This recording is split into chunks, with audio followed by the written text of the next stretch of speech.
Amém. Obrigado. Bom dia a todos. É uma alegria estar aqui com vocês.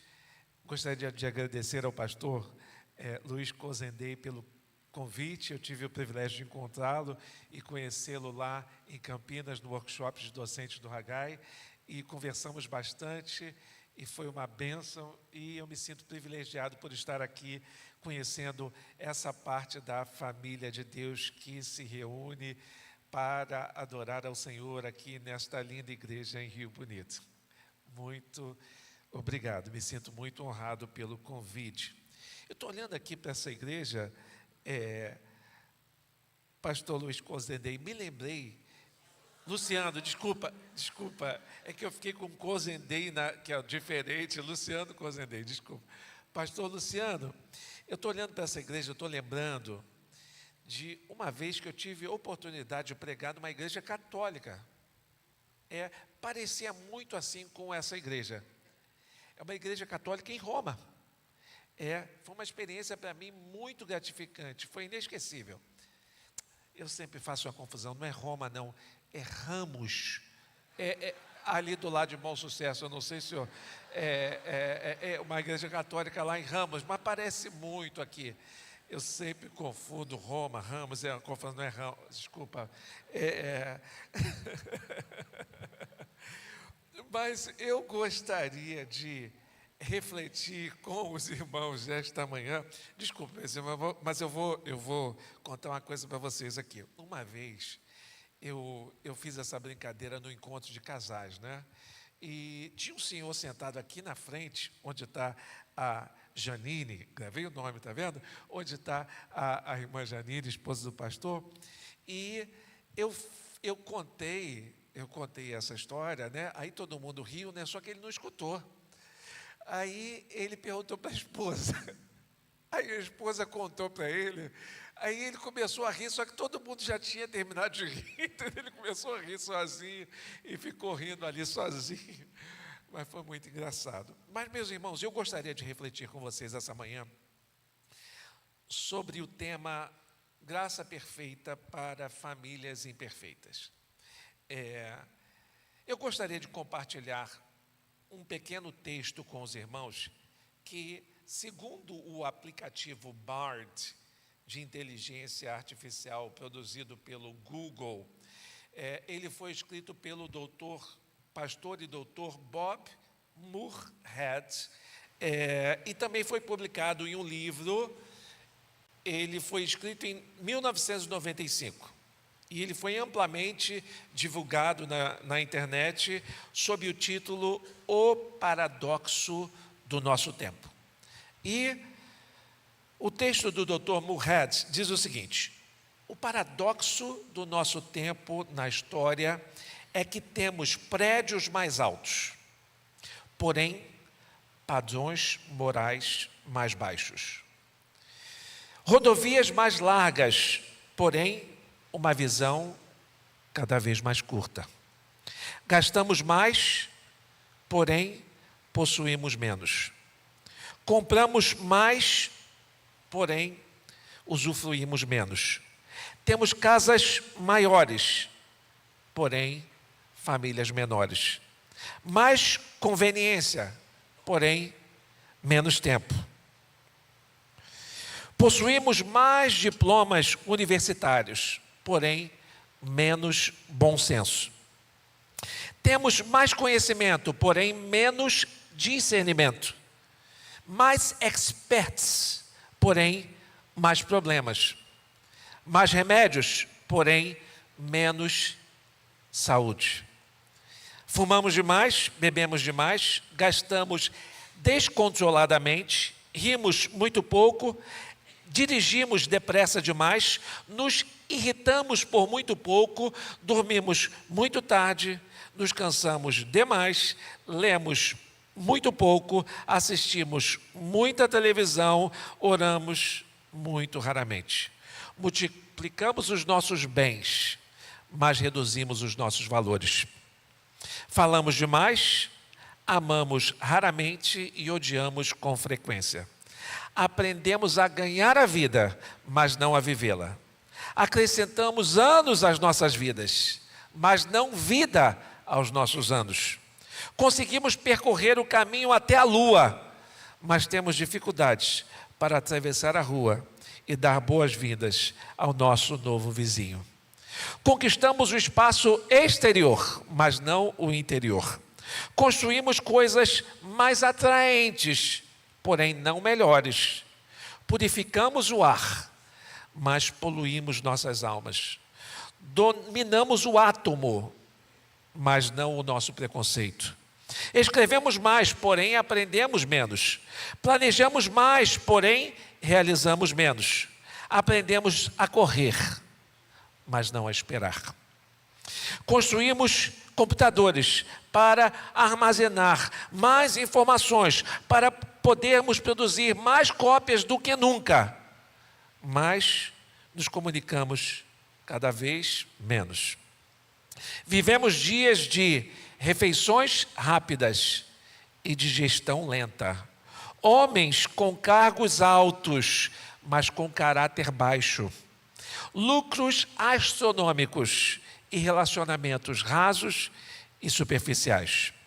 Pregamos a paz mundial, mas a maioria dos lares vive em guerra. Temos mais lazer, porém menos alegria. Mais variedade de comida, porém pior qualidade de alimentação.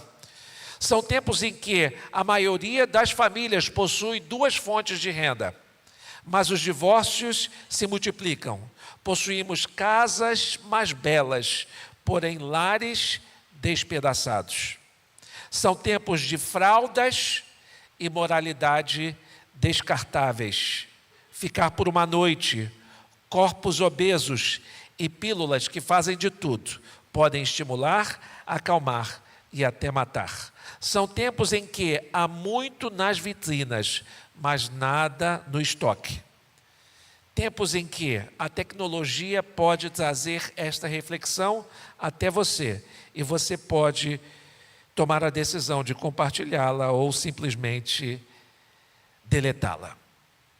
Este é o mundo em que nós vivemos.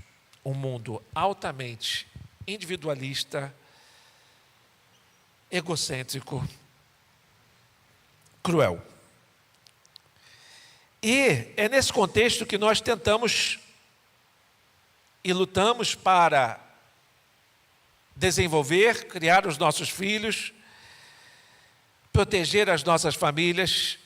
Nós somos encorajados a não permitir que as nossas famílias cedam às pressões sociais impostas pela cultura à nossa volta, a não se conformarem com o mundo, mas a velocidade e o volume de informações que promovem este conjunto de valores individualistas e destrutivos, essa velocidade e esse volume são massacrantes. Educar os filhos e construir uma família saudável hoje em dia é uma tarefa extremamente complicada. Talvez antigamente fosse mais fácil, não é verdade, meus irmãos? Antigamente, eu me lembro que os meus pais se preocupavam com a televisão. O que os meus filhos estão vendo na televisão? Era um grande desafio, né? Só que hoje, os nossos filhos, eles não estão olhando coisas na televisão, estão olhando no celular. Na televisão estava ali em um lugar que todos podiam ver. Agora a gente não tem mais essa possibilidade. A tela é individual. O mundo é individual, é individualista. Mas talvez no passado fosse mais fácil, né? Então comecei a olhar para as famílias da Bíblia, buscando, né, esta família que fosse mais perfeita. E eu busquei na genealogia de Jesus. E encontrei aqui em Mateus capítulo 1, versículos de 1 a 6, o seguinte registro. Este é o registro dos antepassados de Jesus Cristo, descendente de Davi e de Abraão. Abraão gerou Isaque. Isaque gerou a Jacó. Jacó gerou a Judá e seus irmãos. Judá gerou a Pérez e Zera, cuja mãe foi Tamar. Pérez gerou Esrom. Esrom gerou a Rão. Rão gerou a Aminadab. Aminadab gerou a Naasson. Naasson gerou a Salmão. Salmão gerou a Boaz, cuja mãe foi Raabe. Boaz gerou a Obed, cuja mãe foi Rute. Obed gerou a Jessé. Jessé gerou o rei Davi. Davi gerou a Salomão, cuja mãe foi Batseba, viúva de Urias. Estes são alguns dos antepassados de Jesus. E aí, olhando para estes antepassados aqui, e para estas famílias aqui, meus irmãos, eu começo a ver que o negócio está complicado. Porque Abraão, ele teve sérios problemas com a sua família. Ele gerou a Isaac.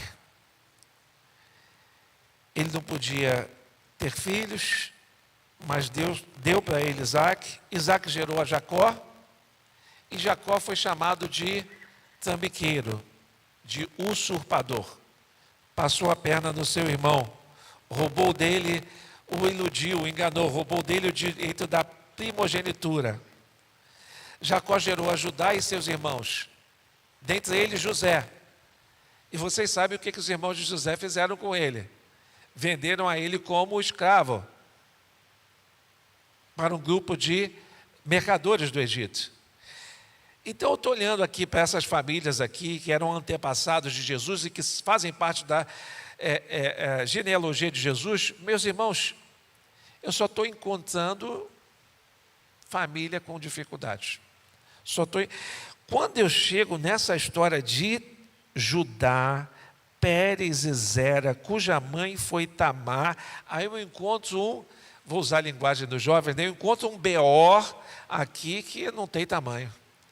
Porque Judá, ele conheceu um camarada, fez amizade com ele conheceu a filha desse homem, casou com ela, teve um filho chamado O filho conheceu uma mulher chamada Tamar.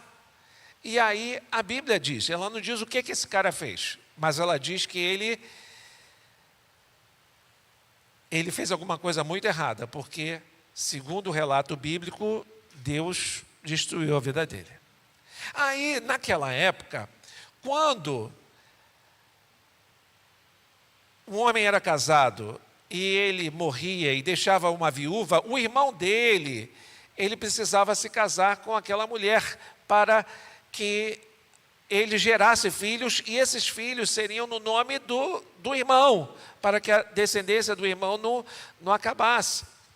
E aí, ele vai e entrega o seu filho Onã para desempenhar esse papel. Só que quando esse Onã ele vai se relacionar com essa Tamar, ele não quer desempenhar o papel dele.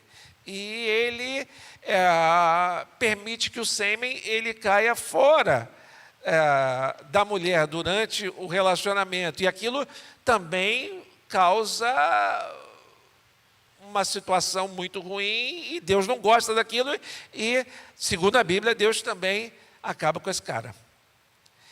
E aí, o que aconteceu com Judá? Judá ficou com medo. Assim, eu dei o primeiro filho, morreu. Dei o segundo filho, morreu. Ele falou, vai para a sua casa quando o Selá, né, que é o menino mais novo, crescer, eu entrego ele a você. Só que ele está pensando, né, olha, já morreram 2 com essa mulher. Eu não vou dar o Selá para ela. E aí, essa Tamar está vendo que o filho está crescendo e que Judá não entrega o menino para se casar com ela. Ela bola um plano. Ela vai e ela sabe que o Judá vai passar perto da cidade onde ela mora para ver o seu rebanho de ovelhas que estão sendo tosqueadas, né? Está cortando lá o pelo das ovelhas. E ela tira a sua roupa de viúva e se disfarça de prostituta. Aí vai lá o Tamar, o Judá, ele passa e vê aquela mulher, se interessa por ela e combina um preço para se relacionar com ela. E aí, só que ele não tem ali o que ele combinou, que era para dar um bezerro, um novilho, né? Então, ela disse assim, ó, você deixa o seu selo, deixa o seu bordão e deixa o seu cajado aqui comigo. Só que ela foi embora. Ela foi embora. E aí, quando ele voltou para trazer o preço que tinha combinado e foi pagar, a mulher não estava mais ali. Na verdade, ele mandou o Irão, um amigo dele, que era sogro também, fazer aquilo, fazer o pagamento. Só que ele chegou lá e não encontrou. E perguntou onde é que tinha aquela prostituta que ficava parada aqui nesse lugar. Não está. Olha que situação complicada, meu irmão. Da genealogia de Jesus. Aí, ela, a Tamar, ela engravida, e aí o santarrão do Judá ouve dizer que a Tamar estava grávida, e naquela época era costume que se a mulher engravidasse dessa maneira, ela seria apedrejada. E o Judá vai lá, e ele fala assim, ó, manda tirar ela para ela ser apedrejada. O santarrão, né? Aí, ela, quando está sendo levada para fora da sua casa, ela entrega o selo, o bordão e o cajado. E ela diz assim, eu estou grávida do dono desse selo, desse bordão e desse cajado, que é o Judá. Quando Judá vê, ele diz, ela é mais justa do que eu. Mas vocês estão vendo o B.O., meus irmãos? Estão vendo o B.O.? Estão vendo a dificuldade, o problema? É a família de Jesus. Isso é a família de Jesus. E depois continua aqui e vai falar de Raabe, que é uma prostituta e que está na genealogia de Jesus. Olha, diante desta genealogia, a única conclusão que eu posso chegar aqui, meus irmãos, é a seguinte, não tem família perfeita. Não tem família perfeita. Nós precisamos de ajuda. Será que a Bíblia pode nos ajudar? O que a Bíblia diz sobre estes desafios que nós precisamos de enfrentar todos os dias? Na verdade, se você se sente impotente, incapaz, incompetente, desqualificado, despreparado para enfrentar tantos problemas, saiba que você não está sozinho. Outras pessoas, outros personagens bíblicos também se sentiram assim. O apóstolo Paulo, ele se sentiu assim diante das pressões da vida. Ele chegou a dizer assim, o bem que eu quero fazer eu não faço, o mal que eu não quero fazer eu faço. Quero fazer o bem, mas não faço. Não quero fazer o que é errado, mas ainda assim eu faço. Do desespero dele, ele falou assim, como sou miserável? Quem me libertará deste corpo mortal? E ele encontra a resposta. Graças a Deus, a resposta está em Jesus Cristo, nosso Senhor.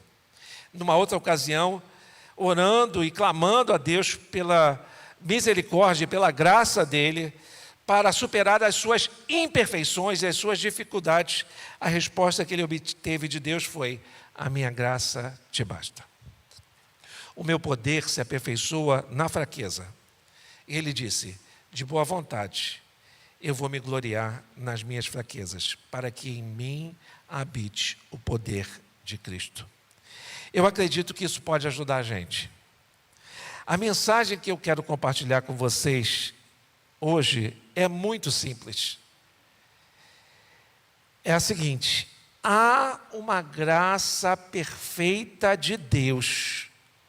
Há uma graça perfeita de Deus para pessoas e famílias imperfeitas, como eu e você, como a minha família e como a sua família.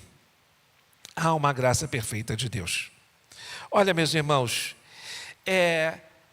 E falando da graça de Deus, o que é a graça de Deus? O que é o Evangelho?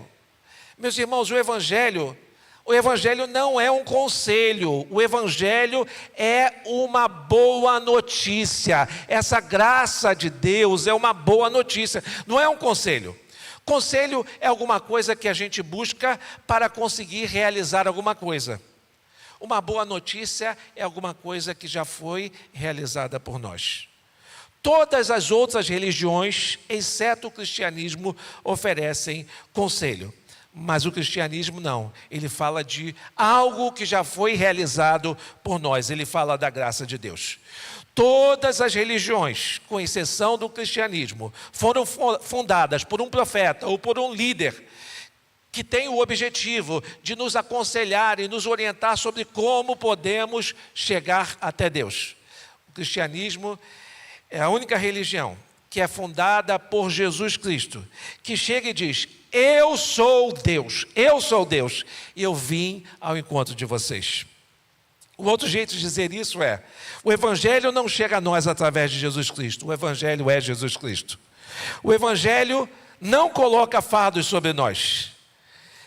Jesus disse: vinde a mim, todos vocês que estão cansados e sobrecarregados, e eu vos aliviarei. A Bíblia diz: pela graça nós somos salvos, através da fé. Isto não vem de vocês, é um presente de Deus. Não vem de obras para que ninguém se glorie. Então a minha mensagem nessa noite, se você está ouvindo, aqui agora, ou através da internet em algum momento, saiba que Deus está dando um passo na sua direção. Deus está dando um passo. Se você está ouvindo esta mensagem hoje, se você está ouvindo esta mensagem aqui neste templo, se você está ouvindo esta mensagem aí na internet, hoje ou outro dia, Deus está dando um passo na sua direção. E o meu encorajamento e a minha petição e a minha solicitação e o meu clamor e a minha oração e o meu desejo é que você agarre esta oportunidade e que você dê um passo na direção de Deus. Ele pode mudar a história da sua vida e da sua família. E eu gostaria de olhar para essa genealogia para encontrar e identificar aqui essa graça perfeita para famílias imperfeitas. Olha só, meus irmãos, olha para a história de Raabe. Raabe era uma prostituta. Ela vivia uma vida fora dos princípios de Deus. O que acontece? Deus envia 2 homens à sua casa. Eles são espiões ou espias, espiões. Eles vêm para supervisionar a terra. E essa mulher acolhe esses homens. Esses homens são do povo de Israel, elas são do povo de Deus. E essa mulher esconde esses homens. E esses homens, ela ouviu falar do Deus de Israel. Ela ouviu falar como Deus tirou esse povo de Israel do Egito com braço forte, com mão estendida. Estava todo mundo apavorado, porque sabia que o povo de Israel estava indo na direção daquele lugar. E que Deus estava com eles. E ela disse: eu vou esconder vocês, mas vocês vão fazer um acordo comigo. Vocês não vão destruir a minha casa, vocês não vão destruir a minha família. E eles combinaram: olha, se você guardar a gente, você vai precisar de fazer uma coisa. Eu quero que você coloque um laço vermelho aí na porta da sua casa, para que seja como um sinal. E quando nós viermos aqui para Jericó, é Jericó? Jericó. E para destruir a cidade, a sua família vai ser preservada. Muito bem. Isso aconteceu. Eles vieram. Raabe foi preservada. Raabe, uma prostituta. Deus deu um passo na direção de Raabe? Deu.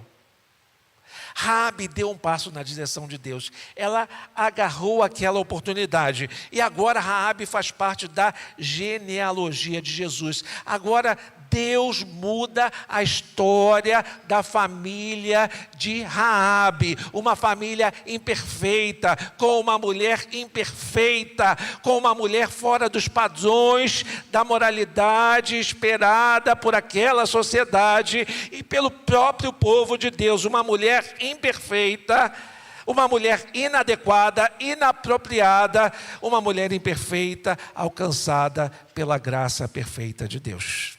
Há uma graça perfeita, e esta graça vai mudar a história da família de Raabe. Meus irmãos, mas a história não para aqui. A história não para aqui. Porque diz que essa mulher, Raabe, ela tem um filho. E ela tem um filho chamado Boaz. E esse filho, ele cresce. E ele é criado agora com novos princípios, com novos valores. Porque a sua vida foi transformada por essa graça perfeita. E agora esse jovem, ele cresce. E ele se torna um homem de bem. Ele se torna um homem de respeito, ele se torna um fazendeiro, ele se torna um empresário. Esse homem tem uma fazenda, esse homem tem uma empresa, esse homem tem funcionários, e esse homem é um patrão íntegro, é um patrão honesto, é um patrão que trata com respeito aos seus funcionários. Os seus funcionários se sentem alegres e felizes pela oportunidade, pelo privilégio de conviverem com um patrão honesto e generoso. Por quê? A graça de Deus entrou nessa família, na família de Raabe, uma prostituta. Deus deu um passo na direção de Raabe, e Raabe abraçou a Deus, abraçou essa graça, abraçou essa oportunidade. Se Deus dá um passo na sua direção, abrace a Deus, abrace essa graça, abrace essa oportunidade. Há uma graça perfeita para famílias imperfeitas como a minha e como a sua. Olha, meus irmãos, mas a história não parou aqui. E às vezes nós mesmos, olhando para nós, a gente diz assim: mas eu não mereço. Eu não mereço. Na verdade, ninguém merece. A Bíblia diz que ninguém merece. A Bíblia diz que pela graça nós somos salvos através da fé. Isso não vem de nós, é um presente de Deus. Não vem de obras para que ninguém se enalteça, se orgulhe, se vanglorie. É um presente de Deus. Há uma graça perfeita para famílias imperfeitas. A história não acabou aqui, ela continuou. Há uma mulher chamada Noemi. É parte dessa genealogia aqui, de certa forma. Noemi, ela é casada com um homem chamado Elimeleque. Elimeleque tem 2 filhos, chamados Malom e Quilion. Acontece que Noemi e Elimeleque vivem em um momento na vida de Israel onde eles estão passando por uma recessão. Estão passando por um momento econômico difícil, estão passando por uma crise. Não tem emprego, não tem trabalho, a situação é ruim, há fome. E o que eles fazem? Pessoas empreendedoras vão para outro lugar, vão para Moabe, a cidade de Moabe, e lá começam uma nova vida, tentando a vida ali naquela cidade. E aí, Malom e Quilion se casam com 2 mulheres. Uma se chama Ruth, outra se chama Orfa. O que aconteceu? Morreu Elimeleque. Morreu Malom. Morreu Quilion. Agora ficaram 3 mulheres viúvas. Noemi, Ruth e Orfa. Noemi olha para aquela situação e ela diz: eu estou sozinha aqui no meio de um povo que não é o meu povo, eu vou voltar para a minha terra. Pior do que está, não pode ficar. E ela vai e ela diz: olha, minhas filhas, eu tomei uma decisão. Eu vou voltar lá para a minha terra, porque está dando tudo errado aqui para mim. Eu vou voltar lá para a minha terra de Israel. Orfa chega para ela e diz, não, nós vamos com você. Ruth também diz, nós vamos com você. Mas, como eu disse para vocês naquela época, né, um irmão deveria assumir uma viúva, só que ela não tinha outros filhos. Ela não tinha outros filhos. E ela disse assim para aquelas mulheres, olha, ainda que eu estivesse grávida, ainda que eu tivesse um filho essa noite, vocês iam esperar até ele crescer para se casar com ele? Não tem condições. Olha, voltem para a sua terra. E aí Orfa disse o seguinte, tudo bem, eu vou voltar. Mas o que Ruth disse? A frase célebre. Olha, Noemi, não insista para que eu deixe você. Eu quero que você saiba que onde quer que você for, eu vou também. Onde quer que você pousar para dormir à noite, ali eu também pousarei. Ela disse, o teu povo é o meu povo. Ela disse, o teu Deus é o meu Deus.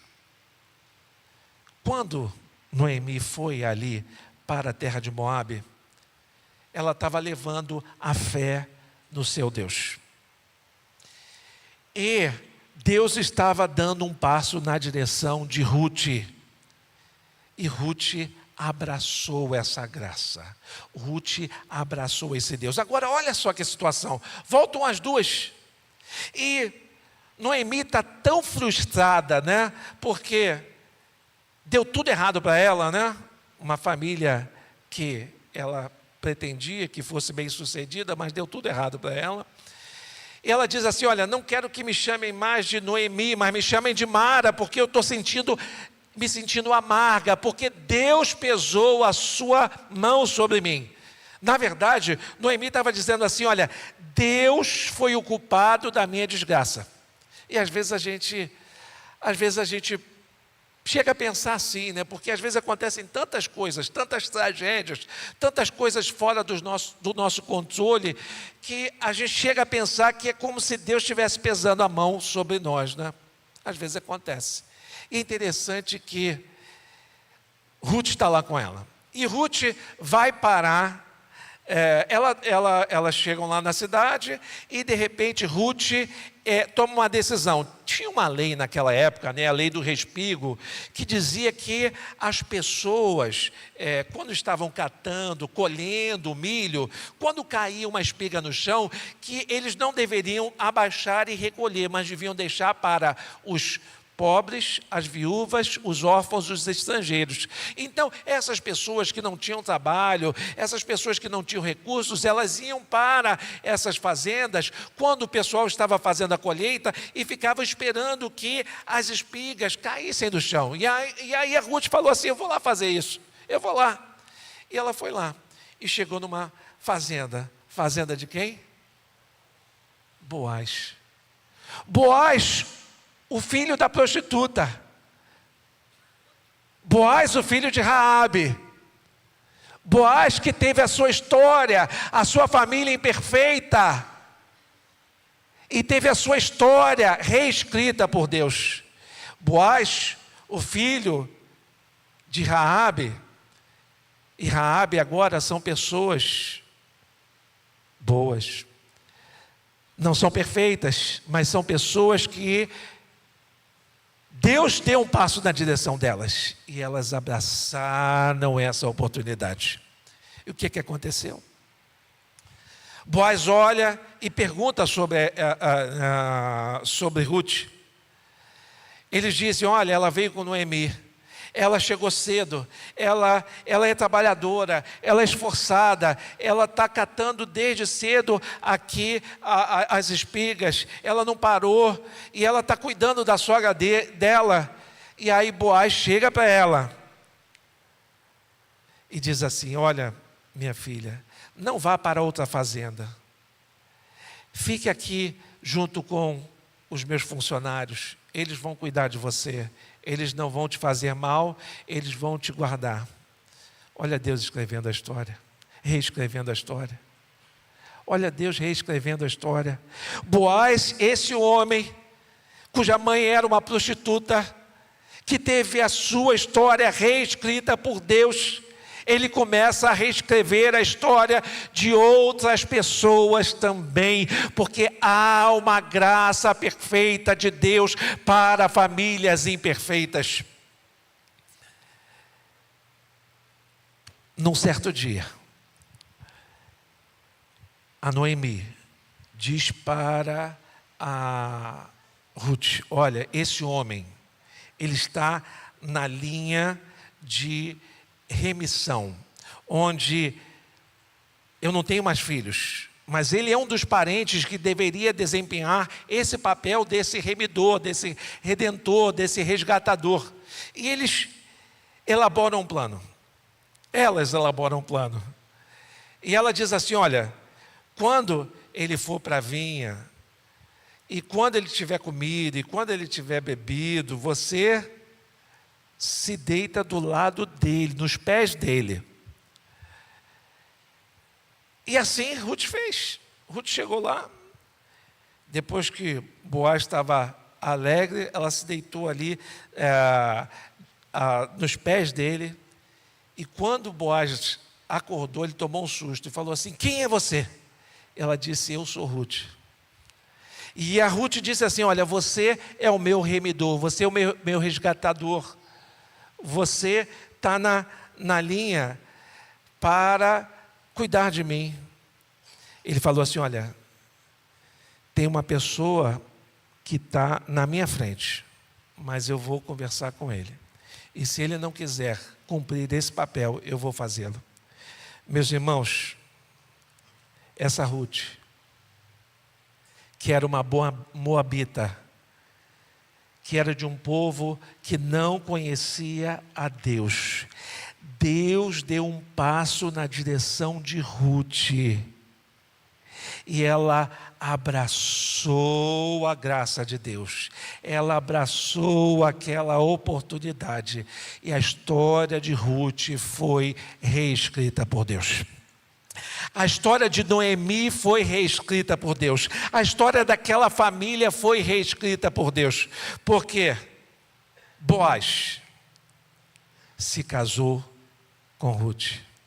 E aquela mulher que catava espigas de milho se transformou na dona daquela fazenda. A sua história foi redimida, a sua história foi transformada, porque Deus deu um passo na direção dela, e ela agarrou a Deus, ela agarrou a graça de Deus. Há uma graça perfeita para famílias imperfeitas.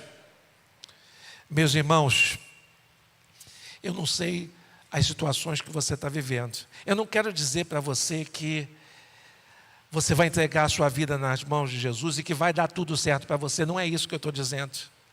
Eu não estou dizendo que a vida de Raabe, que a vida de Boaz, que a vida de Ruth, que a vida de Noemi foi uma vida perfeita. Não estou dizendo isso, mas eu estou dizendo que Deus deu uma nova oportunidade para eles, que a graça perfeita de Deus se manifestou poderosa na vida deles, e que Deus reescreveu o rumo da história deles, e Ele pode reescrever o rumo da história da sua vida, porque Ele fez isso na minha vida também. A minha mãe, quando eu era adolescente, ela entregou a sua vida nas mãos de Jesus. Só que eu estava completamente envolvido com drogas. Minha mãe era advogada. E minha mãe, quando eu era preso, porque eu fui preso várias vezes em menor de idade, ela ia na delegacia e ela me tirava. Só que eu atingia a maioridade. E eu fui preso. E o meu pai, ele, no seu desespero, ele chegou para mim, e chegou para minha mãe, e chegou para o pastor da minha mãe, numa reunião, e disse assim: olha, Luci, não tem mais jeito. Se o Peter for preso novamente e você tentar ajudá-lo, eu vou me separar de você. Mas minha mãe acreditou numa graça perfeita de Deus para famílias imperfeitas. Meu pai estava tomando a decisão que ele julgava mais acertada. A minha mãe começou a chorar. Eu saí de lá daquela reunião. Eles queriam que eu fosse para uma casa de recuperação. Eu não me sentia apto a ir, porque eu já tinha ido várias vezes, eu não conseguia ficar. Mas eu tenho certeza que Deus deu um passo na direção da minha mãe, e minha mãe se agarrou com Deus. Minha mãe se agarrou com Deus, minha mãe se agarrou com Deus e não largou. Isso me lembra de um corinho que as pessoas cantam na igreja, que Jacó segurou o anjo. Jacó segurou o anjo e não quis largar. E o anjo respondeu: o que queres que eu te faça? Jacó respondeu: me dá a minha bênção para depois subir. Minha mãe segurou a Deus, minha mãe se agarrou a Deus, minha mãe se agarrou a essa graça. Minha mãe orava de dia e de noite intercedendo a Deus pela minha vida. E talvez se você perguntasse a minha mãe, naquela época: irmã Lucy, o que a senhora quer? O que a senhora quer? Se eu pudesse atender um pedido seu, qual o pedido? Eu acredito que ela diria: eu quero que o meu filho deixe as drogas. Uma família imperfeita, todo mundo tentando acertar. E ela orava. Às vezes eu chegava lá em casa às 5 horas da manhã, encontrava a minha mãe de joelhos dormindo, porque enquanto ela tinha forças, ela estava orando, buscando essa graça perfeita de Deus para pessoas e famílias imperfeitas. Ela se agarrou com Deus, porque um dia Deus deu um passo na direção dela e ela falou: eu vou ficar aqui com Deus, eu vou me agarrar em Deus, eu vou clamar a Deus, eu vou pedir ajuda a Deus, e Deus vai fazer a diferença na minha vida. Olha, meus irmãos, aconteceu que ela dizia para mim: meu filho, ainda que seja o último momento da sua vida, se você se arrepender dos seus pecados, Ele te perdoa. Eu tinha sido preso, fui solto, agora sou maior de idade. 3 dias depois, eu estou com um carro que é furtado. Eu chego em um lugar onde existe uma blitz. Eu vejo aquela blitz, eu entro na primeira rua à esquerda, não tem saída, é um matagal e é uma favela. Vem um carro da polícia.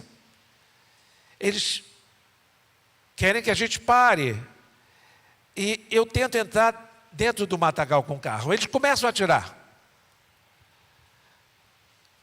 Meu colega fica desesperado, começa a gritar: para, eu não consigo pensar. Eu paro o carro, eles saem do carro e param de atirar por alguns segundos, eles vão correndo atrás de nós, atirando. Um tiro pega perto do coração. Eu olho e vejo que não tem mais lugar para eu fugir. E eu olho que o policial fala para o outro: me dá 3 balas aqui, porque eu vou matar esse cara. Ele não diz esse cara, ele diz um monte de palavrões. E aquele momento que minha mãe falou, chegou, o último momento da minha vida. Se eu me arrepender, Deus me perdoa. E eu quero me arrepender, mas não consigo me arrepender. Eu quero chorar, mas eu não consigo chorar. Eu peço para o homem não me matar, e eu falo assim: moço, não me mata não, pelo amor de Deus, mas não consigo chorar. É como se eu estivesse representando. Olhando para trás, eu entendo que, como é que você vai matar uma pessoa que já está morta nas suas emoções? Como é que você vai matar uma pessoa que já está morta na sua humanidade? Eu não conseguia chorar, porque na verdade eu já estava morto. Mas há uma graça perfeita de Deus para pessoas e famílias imperfeitas. Minha mãe estava orando, eu tenho certeza. Minha mãe estava orando por mim. Durante aquele momento ali, eu fiz uma oração, e a minha oração foi: Deus, Tu vai me deixar morrer assim sem sentir nada? Não me deixa morrer assim sem sentir nada. Naquele momento, as outras viaturas daquela blitz chegaram ali. Na presença de várias testemunhas, eles não iam me matar. Me bateram, me espancaram, me levaram para o hospital, não deixaram fazer o curativo direito, me levaram para a delegacia. E eu penso, agora eu estou perdido, agora eu estou sozinho aqui. Dia seguinte, me chamam para o interrogatório, e naquela época tem mais de 30 anos, mais de 35 anos, eu pensei, tortura, vou apanhar aqui para dizer o nome das pessoas que estão envolvidas comigo. Quando eu chego lá embaixo, para minha surpresa, quem está lá? Minha mãe. Minha mãe, eu abraço minha mãe não me abraça, eu beijo minha mãe não me beija, eu começo a falar, minha mãe não me deixa falar, e ela começa a dizer, olha, filhos são os meus outros filhos que estão aqui em casa, e que não me fazem passar por coisas como essa que você está me fazendo passar. E ela começa a falar um montão de coisas, e pela primeira vez eu ouço de verdade. Enquanto ela está falando, eu estou dizendo, mãe, tudo que a senhora está dizendo é verdade. Eu estou dizendo na minha mente, estou dizendo no meu coração, tudo que a senhora está dizendo é verdade. Mas no final daquelas palavras, ela disse assim, só tem uma coisa que eu quero que você saiba, meu filho. Eu quero que você saiba que quanto mais você fizer, mais eu vou te amar, porque mais você vai precisar do meu amor. Quanto mais você fizer, mais eu vou te amar, porque mais você vai precisar do meu amor. Ela teve um encontro com a graça perfeita de Deus. Uma graça perfeita para famílias imperfeitas. Ela me abraçou, ela me beijou, ela se prontificou a me ajudar sem o meu pai saber. Um mês depois, eu estou voltando para casa com minha mãe. Não sei o que meu pai vai dizer. Eu chego lá em casa e meu pai já está no quintal. Eu penso, ele vai brigar comigo, vai brigar com a minha mãe. Meu pai vem na minha direção. E eu penso, eu vou dizer, pai, eu fiz tudo errado, mas eu prometo, eu vou ser um filho diferente a partir de agora. E ele chega perto de mim. E eu vou tentar falar, mas ele não deixa eu falar. E ele me dá um abraço. E ele diz, meu filho pródigo, eu te amo. E eu digo, sem ter reação, eu falo, pai, eu prometo, eu vou ser um filho diferente a partir de agora. Ele diz, papai também errou, me perdoa também, meu filho. Há uma graça perfeita para famílias imperfeitas. Quando Deus dá um passo na sua direção e você agarra essa oportunidade, você agarra essa graça, Deus reescreve a sua história, Deus reescreve a história da sua família, Deus reescreveu a história da nossa família. Porque esse jovem que estava fadado à morte, que estava perdido, foi achado, e começou uma nova vida, e começou uma nova família, e compartilhou esse testemunho com centenas e centenas de jovens, e viu muitas pessoas entregarem a sua vida a Jesus através desse testemunho, porque há uma graça perfeita para famílias imperfeitas. Se Deus está dando um passo na sua direção, dê um passo na direção de Deus, abraça essa graça, abraça essa oportunidade, abraça Jesus, Ele quer reescrever a sua história. Deus pode reescrever a sua história, não importa quão feia ela seja, quão horrível ela seja, não importa quão suja ela seja, há uma graça perfeita que pode fazer a diferença na sua vida. Jesus na cruz do Calvário pagou o preço por todos os seus pecados. Se Deus está dando um passo na sua direção, em nome de Jesus, agarre essa oportunidade. Há uma graça perfeita para pessoas imperfeitas. Agarre essa oportunidade, entregue-se completamente nas mãos de Jesus. Jesus pode reescrever a sua história. Que Deus abençoe.